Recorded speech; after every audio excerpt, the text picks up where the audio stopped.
I'm Richard Clarke. I record these talks every day as a way to deepen my inquiry. Listen each day and deepen your own practice. Welcome. I'm reviewing and commenting on the book Talks with Sri Ramana Maharshi. Today is from Talk 550. Somerset Maugham, a well-known English author, was on a visit to Sri Bhagavan. He also went to see Major Chadwick in his room, and there he suddenly became unconscious. Major Chadwick requested Sri Bhagavan to see him. Sri Bhagavan went into the room, took a seat, and gazed on Mr. Maugham. He regained his senses and saluted Sri Maharshi Bhagavan. They remained silent and sat facing each other for nearly an hour. The author attempted to ask questions but did not speak. Major Chadwick encouraged him to ask.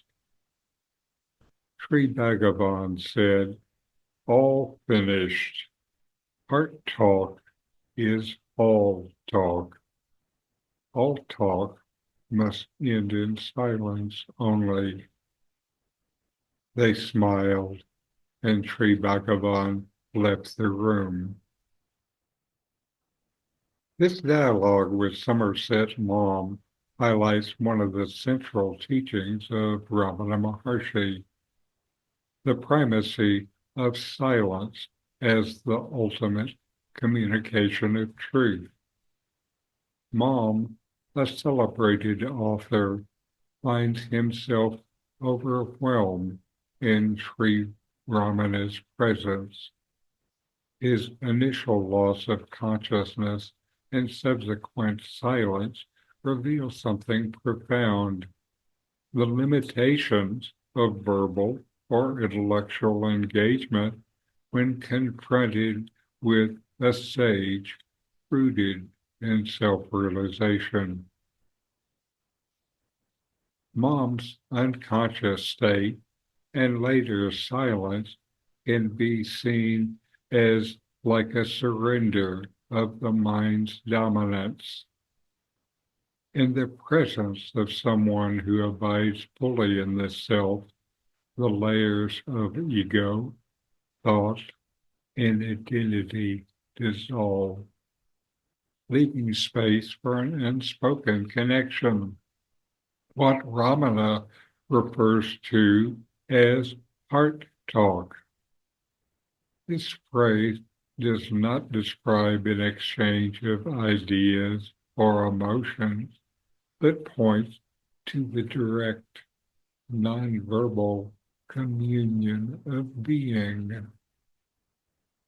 The heart in Ramana's teaching signifies the true self, the source of all existence, not the body's physical organ or seat of emotion.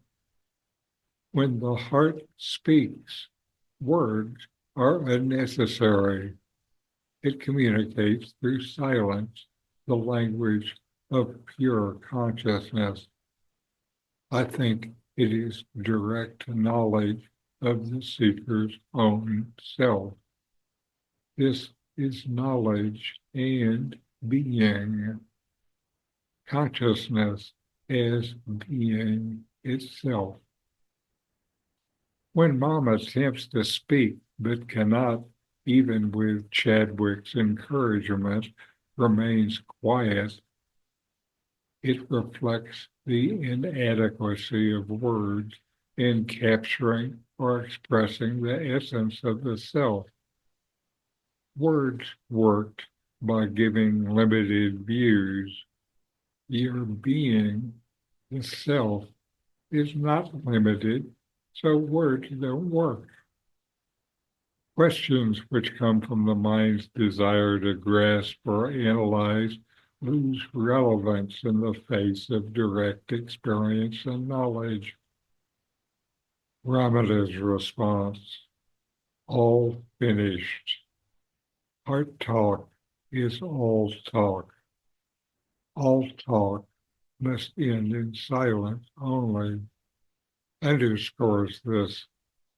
He affirms that whatever needed to be conveyed has already occurred in silence, beyond the mind's grasp and scope of words. This dialogue conveys a teaching of Ramana Maharshi that goes beyond intellectual understanding, the recognition that truth cannot be reduced to concepts or verbal exchange. Silence, in this context, is not mere absence of sound, but the fullness of presence, a direct realization of the self where all distinctions dissolve. Not two. Advaita.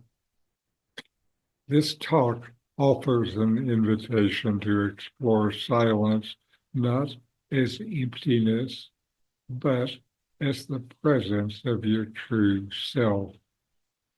It reminds you that beyond all questioning and seeking, there is a stillness where the self is revealed.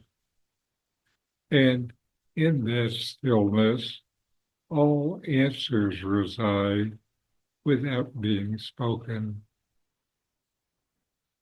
So know yourself and be always free and at peace. In 40 verses on reality, Ramana Maharshi explains the nature of the self, the ultimate reality, and self-inquiry. My new book, with my comments and inquiry questions, opens these teachings up and brings them into your practice and experience. Available now from Amazon. Link in the video description. These videos bring Ramana's teachings into your direct experience. Click subscribe to see more. Click thumbs up to like, and send questions and start a dialogue with a comment.